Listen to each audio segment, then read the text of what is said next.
ایک سوال یہ آیا ہے کہ کسی انسان کو معصوم کہنا کیسا؟ لفظ معصوم ایک خاص اصطلاح ہے، ایک خاص ٹرم ہے، جس کا مطلب یہ ہوتا ہے کہ وہ ہستیاں جن سے گناہوں کا صدور محال ہے، جن سے گناہ نہیں ہو سکتے.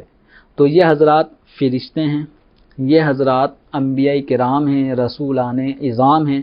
ان حضرات کو اللہ تبارک و تعالیٰ نے گناہوں سے ایسا محفوظ کر لیا کہ ان سے گناہ ہونا یہ محال ہو جاتا ہے. البتہ ان کے علاوہ اللہ تبارک و تعالیٰ کے بعض برگزیدہ بندے جنہیں ہم اللہ تعالیٰ کے اولیاء کہتے ہیں، یہ محفوظ ہیں.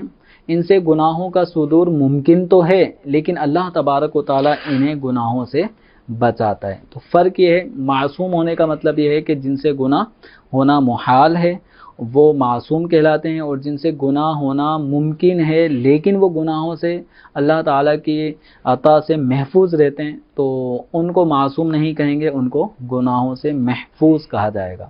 تو یہ خاص ایک اصطلاح ہے. اس اصطلاح کے اعتبار سے انبیاء کرام اور فرشتے یہ دو مقدس وہ جماعت ہیں جن کو معصوم کہا جاتا ہے.